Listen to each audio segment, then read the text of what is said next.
사랑하는 성도 여러분, 이 자리에서 함께 우리가 예배드릴 수 있는 이 시간이 참 기쁘고 감사한 것 같습니다. 저희가 이제 지난 전반기부터 또 유난히도 뜨거웠던 올 여름까지 교육부의 모든 사역을 은혜 가운데 매듭 지으면서 오늘 저희는 이제 3부 예배 때 열매 예배로 드리게 됩니다. 작년에 이 열매 예배가 처음 시작되었고요. 이제 오늘 이 두 번째 열매 예배가 되는데요. 제가 공주중화선결교회 부임해서 지금 이렇게 2년째 사역을 해오면서요. 제 눈에 아이들의 그 어떤 열매들, 성장이 보이는 것을 느꼈습니다. 사실은 이전에 사역을 할 때는 그저 그냥 열심히 하기 바빠서 제가 아이들이 잘하고 있다는 것을 이렇게 덩치만 느낄 뿐 그 영혼의 성장을 많이 느끼지 못한 시간들도 있었던 것 같다라는 생각을 했는데요. 저뿐만 아니라 부장님과 또 선생님들 가운데서도 저와 같은 그러한 말씀을 하시는 분들이 계셨습니다. 우리 아이들이 목사님 내년이면 더 좋아질 것 같아요. 아이들이 지금 잘하고 있습니다. 제가 보았을 때 우리 아이들이 그 어떤 어른들의 생각들의 한계를 여러 가지로 뛰어넘고 있습니다. 사실은 이제 교육부의 요 1년이 채 안 되는 한 7개월 사이에 변화가 있었다면요. 실은 이제 작년에 어린이 교회는 식당에서 예배를 드렸었습니다. 근데 제가 그 식당에서 아이들과 함께 같이 예배를 드리면서 저 뒤에 있는 아이는 너무 멀리 있거든요. 사이사이 기둥에다 가려지고 또 이제 음향시설이 사실은 예배에 아주 매우 적합한 상태는 아니라고 생각하기 때문에 아이들이 예배드리는 모습이 참 힘들었습니다.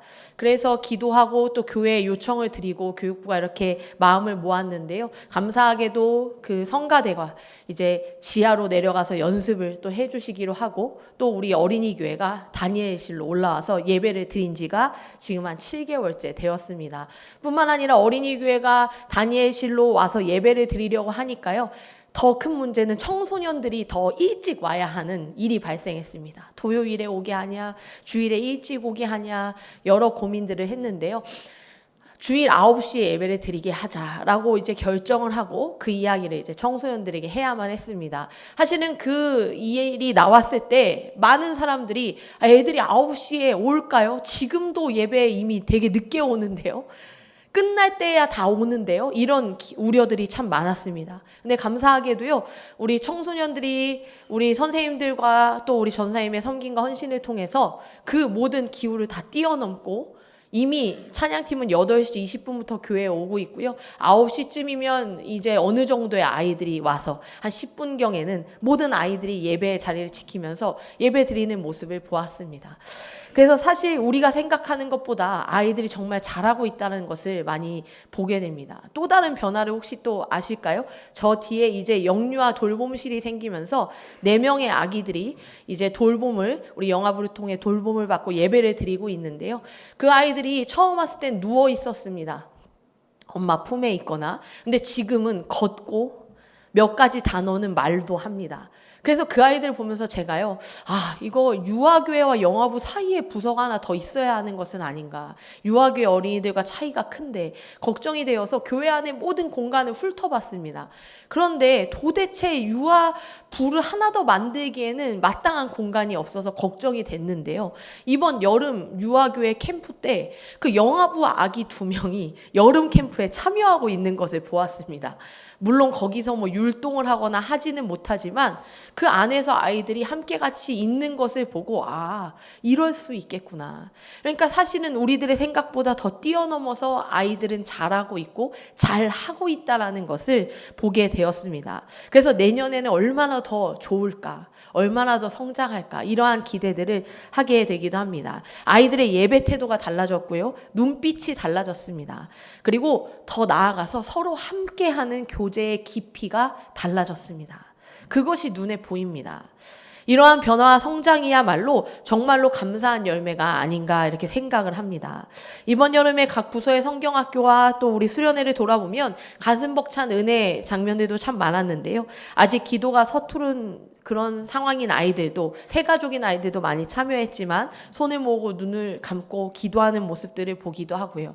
또 사실 요즘 아이들은 정서적으로 독특한 그러한 아이들이 다양하게 이렇게 분포가 되어 있습니다. 그런데 그 안에서 서로 불편함이 있어서 그걸 어려워하면서도 꿋꿋이 참고 이해하려고 하는 아이들의 모습을 보았습니다. 아이들이요, 아, 목사님 정말 참기가 힘드네요. 그렇다고 싸울 거야? 아니요. 그래서 아이들이요, 정말 서로 이해하고 배려하면서 어울러가는 그러한 모습들을 보았습니다. 서로 어깨를 끌어안고 찬양하며 내지르는 모습, 아까 영상에서도 보셨죠? 그리고 식당과 예배당 구석구석에서 구슬땀을 흘리며 아이들을 섬겨주신 우리 선생님들과 또 우리 귀한 사랑하는 성도님들의 헌신까지, 이 모든 순간들이요, 우리 교회가 맺은 너무나도 아름답고 귀한 열매들인 것 같습니다.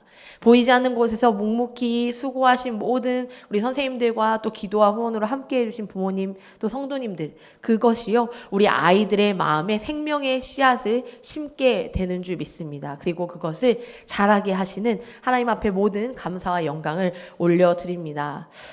문득 오늘 열매 예배를 준비하면서 어떤 본문이면 좋을까? 제가 사실 작년에 했던 열매 예배 본문과 내용도 다 기억에 나더라고요. 성도님들이 안 나시면 그걸 한 번 더 할까 싶을 만큼 아주 기억에 났습니다. 그러나 차마 그럴 수가 없어서 어떤 말씀을 전하지? 곰곰이 이제 고민하다가 이 열매라는 말을 곱씹다가요, 제 어떤 기억까지 거슬러 갔냐면 저의 21살 때의 기억으로 거슬러 갔습니다. 제가 21살에 처음으로 사역을 시작했습니다. 경기도 광명에 있는 한 교회에서 유년부 사역자로 섬기게 되었는데요. 그때 이제 그 교회, 그 유년부에서 저는 처음에는 교무라고 하여 유년부 전도사님을 돕는 사역으로 교회에 들어갔고 6개월 뒤에 전도사님이 부서를 옮기시면서 이어받았는데, 그때 당시에 그 부서의 교육 표어가 좋은 나무 좋은 열매였습니다. 어찌 보면 제 인생의 첫 사역지에서의 첫 교육 표어가 좋은 나무, 좋은 열매인 것입니다. 그것을 20년이 뛰어넘은 오늘 이제 설교의 제목으로 잡았는데요. 제가 그 당시에는 첫 사역이니까 엄청난 의지와 열정이 있었습니다. 지금도 열정이 있어 보이죠. 그때는요, 지나가면 막 불이 느껴질 만큼 열정이 있었다라는 그런 소문이 있습니다. 그렇게 이제 열정이 있었는데요. 그러다 보니까 무언가 막 아이들 안에 맺히는 열매를 보고 싶어서 그렇게 했던 것 같습니다. 그런데 저에게 찾아온 일련의 한 사건을 통해서 그 일로 저의 생각들이 바뀌어지는 계기가 되었는데요. 이제 그 당시에 저는 이제 제가 늘 항상 말하지만 저는 부장님 복이 있다라고 늘 항상 얘기를 하는데요. 첫 사역지의 부장님이 정말 그때부터 좋은 분을 만나게 되었습니다. 부장님과 우리 여자 집사님이신 이 부장님과 함께 같이 열심히 사역을 하였는데, 그 부장님은 어떠한 분이었냐면 그 교회에서 정말 그 교회에서 하는 훈련이 있는데, 그 훈련은 3년을 받아야 졸업하는 훈련이 있거든요. 근데 과제도 어마어마하게 많습니다. 그 교회에 들어가면 사역자도 그걸 다 받아야 해서 사실 사역자들도 뺀질거리기가 일쑤였던, 많은 사람들이 과제를 못해서 마이너스 점수를 계속 맞는 그런 훈련인데, 그 교회에 10년 동안 그 훈련을 진행하는 과정 중에 유일무이하게 플러스 점수만 있는 딱 한 사람, 바로 그분이 저희 부장님이셨습니다. 그러니까 성품도 너무 좋으셨고, 와, 저 집사님은 훈련을 얼마나 잘 받았는지 몰라, 얼마나 성실한지, 숙제를 늦는 법이 없어, 뭐 이런 어떤 정평이 나 있는 그러한 분이었습니다. 그래서 저도요, 사실은 이제 21살이니까 너무나 어리잖아요. 그래서 그 부장님께 많이 여쭤보고 의지하면서 사역을 이렇게 해나갔는데요. 그 사랑하는 의지했던 부장님이 어느 날 사라졌습니다. 왜냐하면 정말로 그 가정에 이제 그 자영업을 하셨는데 큰 어려움이 닥치고, 줄줄이 가정 안에 어려움이, 마치 뭐 욥의 이야기까지는 아니어도 그런 내용들이 그 가정 안에 닥쳤습니다. 그리고 부장님이요, 그리고 어느 날 교회에 나오지 않으시는 거예요. 그래서 제가 부장님을 잃으니까 마치 엄마를 잃은 심정으로 기도하면서 교회 목사님들도 찾아가시고 저도 찾아가서 문을 두드리며 부장님을 찾아 헤맸는데요. 결국에는 만나지도 못하고, 제가 그 교회에서 4년을 사역했는데 안타깝게도 제가 그 사역을 마무리 짓기까지 부장님은 돌아오지는 않으셨습니다. 그러면서 제가 문득 그런 생각을 했습니다. 아, 우리가 어찌 보면 그 맺어진 어떤 결과들을 우리의 열매로 생각했던 것은 아닌가. 그리고 많은 사람들이 저 사람이 맺은 열매 좀 봐. 저 사람은 플러스 점수밖에 없어. 훌륭한 사람이야. 저렇게 열심히 섬기고 저렇게 훈련을 받았지 라고 말해줬던 것 때문에 어찌 보면 우리 부장님은 힘드실 때 그 연약한 모습을 교회에 보일 수 없으셨을지도 모르겠다. 그리고 오랫동안 그 부장님이 잊지 못하고 기도했는데요. 감사하게도 제가 3년 전에 마침 그 교회 청년과 제가 그 당시에 섬겼던 교회 청년이 놀랍게도 만나서 결혼을 하는 역사 속에 그 교회 성도님들을 거의 한 10년이 넘은 세월 만에 결혼식에 가서 배웠는데요. 그때 제가 누굴 찾았을까요? 부장님을 찾아다녔습니다. 부장님이 다시 오셨을까? 근데 저 멀리서 엄청 환한 미소로 걸어오시는 거예요. 부장님, 저 기억하세요? 하면서 인사를 나누며 마음속에 하나님, 그래도 이 좋은 나무는 결국 그 세월을 이겨내고 돌아오셨군요. 감사합니다. 이렇게 고백했던 생각이 납니다. 사실 사역자로서 좋은 열매가 눈에 막 보이게 되면요, 사역의 보람도 있고 인정도 받을 수 있다고 생각했습니다. 보이는 게 중요하지. 사람들은 숫자를 세고요, 무언가 화려한 것들을 보려고 합니다. 근데 그러나 그것이 진짜를 만들어낼 수 없다라는 사실을 어찌 보면 그 첫 사역지에서 좋은 나무 좋은 열매라는 주제 아래 맞닥뜨리게 된 것입니다. 그렇다면 우리 아이들이 맺어야 할 좋은 열매는 어떻게 맺어질 수 있나? 우리가 멋진 행사로 어떠한 훈련만으로 되지 않는 그 좋은 열매 어떻게 맺을 수 있을까라는 것을 생각하며 20년 만에 다시 한번 그 교육 표어를 꺼내 들어 오늘 이 단에 섰습니다. 좋은 나무는 무엇이고 좋은 열매는 무엇일까요? 우리가 읽은 오늘 본문에서 예수님은요, 아주 단호하고 명확한 자연의 이치를 영적인 진리로 선포하십니다. 좋은 나무가 아름다운 열매를 맺는다. 너무 당연한 말입니다. 가시나무에서 포도를 딸 수 없고 엉겅퀴에서 무화과를 거둘 수 없듯이 생명의 열매는 오직 생명을 품은 좋은 나무에서만 맺힌다는 것입니다. 이 좋은 나무를 원어의 표현으로 살펴보면 본질적으로 선하고 건강하며 생명력이 충만한 상태를 의미합니다. 그렇게 선하고 건강하고 생명력이 넘치는 나무에서야 아름다운 열매가 맺힌다는 건데요. 그렇다면 이 아름다운 열매는 뭘까? 이 아름다운 열매라는 것도 그 원어적인 표현으로 살펴보면요, 건강한 나무에서 나오는 자연스러운 생명의 결과물이라고 되어 있습니다. 그러니까 이 말에서 우리가 알 수 있는 것은 무엇일까요? 나무가 있는데 그 나무가 좋은 나무라면 그 좋은 나무는 자연스레 그 결과가 아름다운 열매, 좋은 열매를 맺는다는 것입니다. 당연히 따라오는 결과다. 그러니까 좋은 열매가 맺히려면요, 좋은 나무이면 된다는 겁니다. 좋은 나무가 돼서 막 좋은 열매도 맺으려고 수고하고 애쓰는 것이 아니라 이 나무가 좋은 나무라면 자연스럽게 열매는 따라온다라는 것입니다. 그럼 반대로요, 나쁜 나무라면요, 못된 나무라면요, 어떠한 노력을 해도 자연스러운 열매를, 그 아름다운 열매는 맺어질 수가 없습니다. 그러니까 여기에서 중요한 한 가지 사실을 발견하게 됩니다. 어떤 열매를 맺느냐가 중요한 것이 아니라요, 어떤 나무인가가 중요하다라는 것입니다. 우리는 자주 오해합니다. 내가 조금만 더 노력하면, 내 의지를 조금만 더 들이면 우리는 나의 삶에 좋은 열매들을 많이 맺을 수 있을 거야 라고 말입니다. 하지만 성경은 선언합니다. 열매는 의지나 인간의 노력의 산물이 아니라 그 나무가 가진 본성의 당연한 결과라는 것입니다. 좋은 나무라면 당연히 좋은 열매가 따라온다. 그런데 못된 나무라면 그것은 못된 나무이기 때문에 좋은 열매라는 결과를 결코 얻을 수 없다라는 것입니다.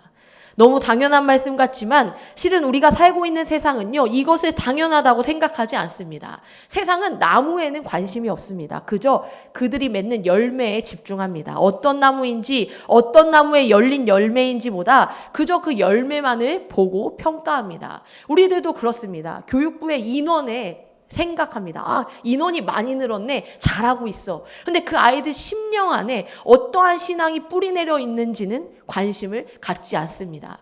지금 많이 있어도요, 그 아이들이 언젠가는 교회에 없을 수도 있다는 생각을 우리는 하지 못합니다. 그렇기 때문에 우리가 자꾸만 열매만 보고 평가하려는 생각은 어찌 보면 성경적인 생각이 아니라 세상적인 생각이라고 할 수 있습니다. 열매가 때로는 사람의 눈에 꽤 그럴듯하다라고 여겨지면요, 어떤 나무인가는 그다지 중요하지 않게 되기도 합니다. 그런데 예수님은 오늘 우리에게 이렇게 질문하십니다. 넌 누구냐? 너는 지금 어떤 나무냐라고 말입니다. 너는 어떤 열매를 맺었니? 얼마나 많은 열매를 맺었니? 2026년에 네가 맺은 열매는 뭐니? 라고 물어보시는 것이 아니라요. 너는 누구니? 너 어떤 나무니? 라고 물으신다는 겁니다. 우리가 얼마나 많은 열매를 맺었는지, 또 우리가 그것을 물어보시는 게 아니라 우리의 존재를 지금 묻고 계신 것입니다. 오늘 우리는요, 이 시간들을 통해 좋은 나무가 된다는 것에 대한 이야기를, 그리고 좋은 나무가 맺게 되는 열매를 더 깊이 보려고 합니다. 우리가 이 자연 속에 있는 나무들을 한번 생각해 보실까요? 나무는요, 결코 스스로 비전을 갖거나 꿈을 꾸지 않습니다. 나무는 스스로, 나 올해 기필코 사과 100개를 맺고야 말겠어. 이걸 하려고 나무색을 입고 왔습니다. 나는 내년까지 3m가 자라서 저 옆에 있는 나무를 이길 거야 라며 옆에 서 있는 나무들과 비교하면서 조급해 하지도 않습니다. 다시 말해서 나무의 삶은요, 철저히 수동적입니다.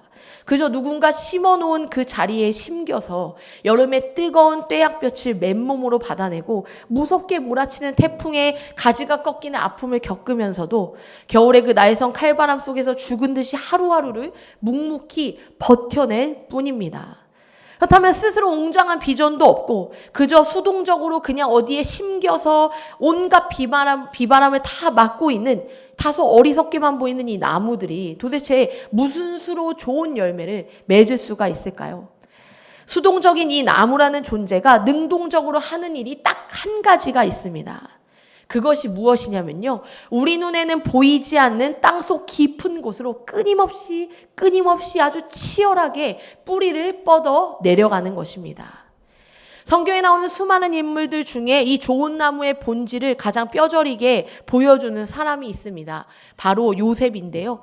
우리는 주일학교 시절부터 이 요셉 하면 어떻게 생각하십니까? 저는 저의 전도사님과 선생님들을 통해 비전의 사람 요셉, 꿈의 사람 요셉, 그런 이야기를 많이 들었습니다. 너도 빨리 비전을 품어라. 꿈을 꿔라. 어린 시절에 저는요, 교회를 다니면 무조건 비전 하나 있어야 된다. 꿈은 있어야 된다. 그래야 요셉처럼 돼. 라는 생각을 했었던 것 같습니다. 그로 인해 우리는 마치 요셉이 어릴 적부터 애굽의 총리가 되려는 위대한 야망을 품고 자기가 어릴 적 꿨던 그 꿈을 이루기 위해 모든 고난을 성실히 버텨내고 이겨낸 사람이라고 착각하곤 합니다. 그러나 요셉의 실제 삶의 궤적을 우리가 찬찬히 따라가 볼까요? 그의 인생은요, 우리가 생각하듯이 자기가 꾼 꿈을 붙들고 자신의 미래를 그리며 도전하며 열정적으로 살아가는 그러한 모습은 아니었습니다. 나무들처럼요, 철저히 수동태적인 삶의 연속이었습니다. 그는 꿈을 이루기 위해 스스로 애굽에 유학을 간 것이 아닙니다. 그가 애굽에 가게 된 것은 형들에게 미움을 받고 배신을 당해 깊고 차가운 구더기에 던져지고 짐승처럼 노예로 팔려가고 낯선 이방 땅 보디발의 집으로 끌려가 끝내 억울한 누명을 쓰고 그렇게 지하 감옥에 갇혀진 것입니다. 시편 105편 17절에서 19절은 요셉의 인생을 매우 정확하게 이렇게 묘사합니다. 그가 한 사람을 앞서 보내셨으며 요셉이 종으로 팔렸도다. 그의 발은 착고를 차고 그의 몸은 쇠사슬에 매였으니 곧 여호와의 말씀이 응할 때까지라. 그의 말씀이 그를 단련하였도다. 말씀을 그대로 띄워놔 주십시오. 여기에 보시면요, 요셉은 종으로 팔렸습니다. 그리고 쇠사슬에 매였습니다. 그런데 그를 이렇게 끌고 가신 분이 지금 우리가 읽은 말씀에 등장합니다. 누구실까요? 네, 그라고 되어 있는 바로 여호와 하나님이십니다. 그래 이토록 구렁텅이와 같은 삶으로 이끌어 가신 분은 하나님이셨고 요셉은 영문도 모른 채 알 수 없는 고난의 소용돌이 속으로 질질 끌려갔습니다. 아마 그 당시에 요셉 근거리에서 그의 삶을 본다면 우리 중 누구도 요셉이 좋은 열매를 맺고 있어 라고 생각하는 사람은 아무도 없을 겁니다. 요즘 말로 망했어, 망이야 라고 얘기했을 겁니다. 요셉의 인생이 망했네. 어렸을 때 그렇게 채색 옷 입고 그러더니 그게 인생의 전부일 줄 누가 알았겠어. 이렇게 생각했을지도 모릅니다. 그가 끌려간 삶을 보십시오. 형제들의 사리가 번뜩이는 이 배신의 구렁텅이, 내일의 소망이 없는 노예라는 삶, 앞날이 보이지 않는 감옥살이, 그 척박하고 도끼 어린 삶에 심겨진 이 청년 요셉에게요, 나는 이런 어려운 삶의 끝에 애굽의 총리가 되어 세상을 구원하게 될 거야 라는 이러한 원대한 비전이나 계획이 있었을까요? 없었을 것입니다. 요셉은 그저 오늘 하루를 살기 위해 이 억울하고 기가 막힌 현실 속에서도 죽지 못해 비명을 지르며 견뎌야 했던 캄캄하고 외로운 시간들만이 있었을 뿐입니다.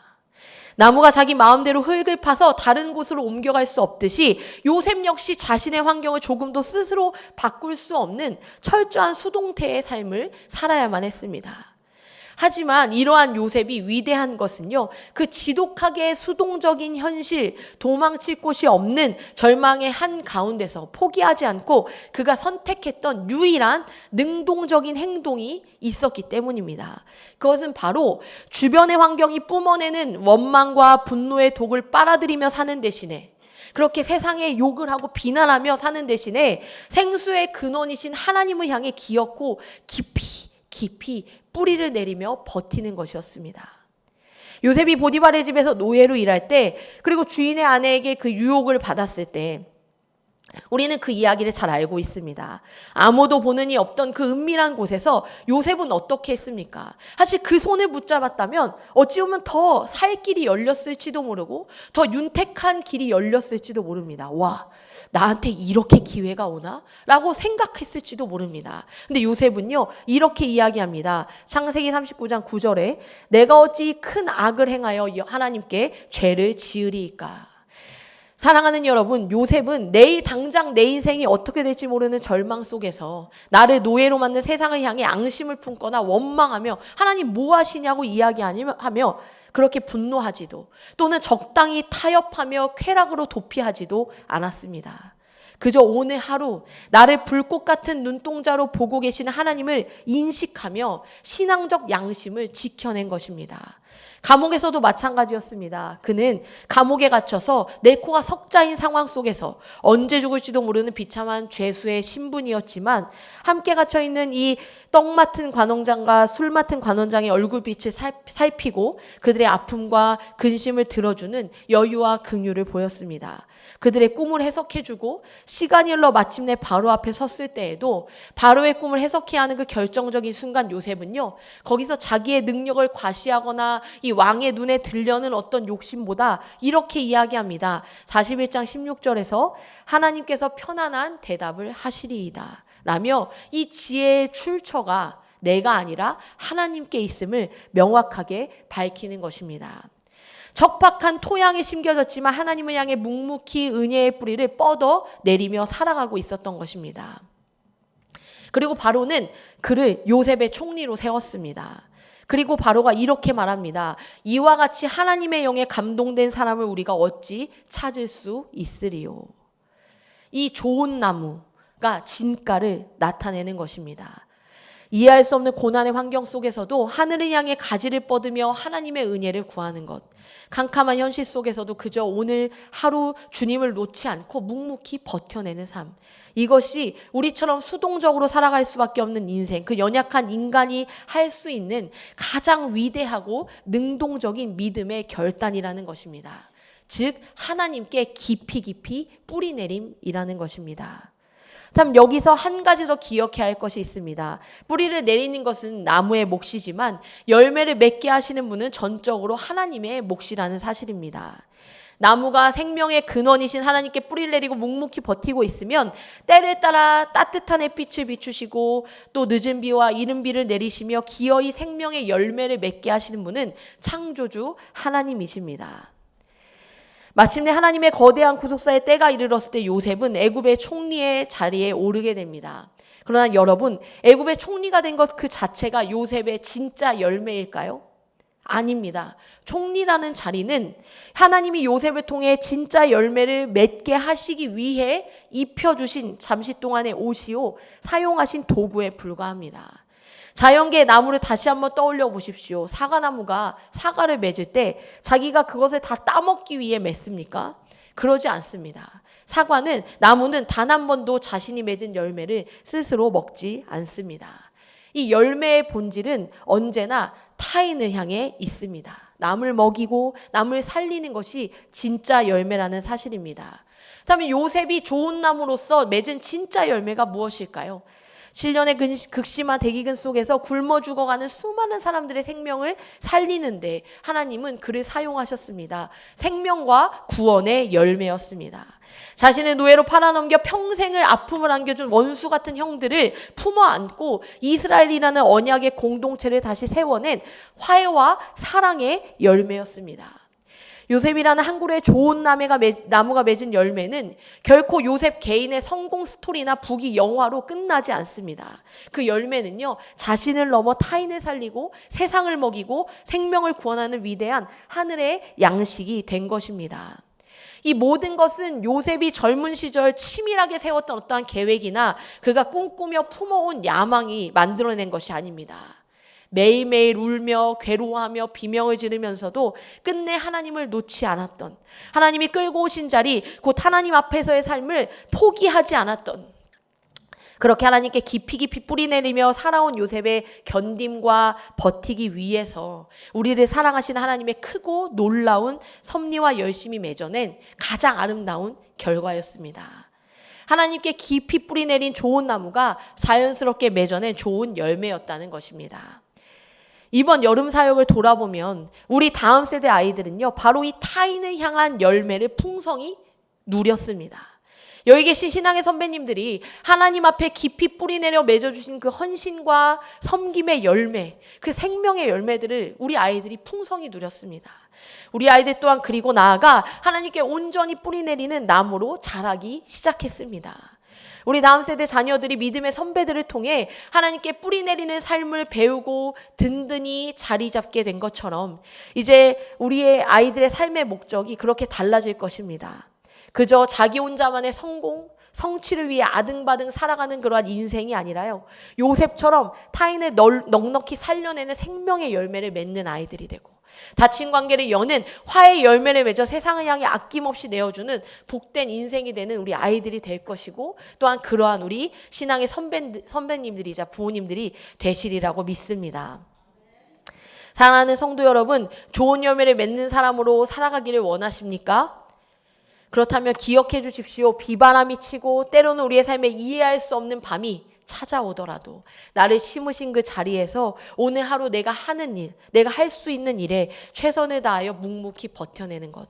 오늘 나의 가정에서, 그리고 일터에서, 교회에서 정직함을 잃지 않고 나의 자리를 지켜내는 것.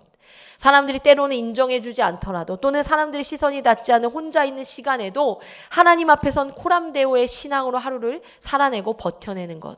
이 지루해 보이고 때로는 평범해 보이는 매일의 버티기가 바로 하나님께서 우리 가운데, 또 우리가 하나님께 가장 깊고 단단하게 뿌리를 내리고 있다는 그러한 위대한 과정인 줄 믿습니다. 우리가 함께 같이 이 마음을 가지고 그렇게 좋은 나무로 서기를, 또 그렇게 자연스럽게 맺는 좋은 열매가 되기를 간절히 축원합니다.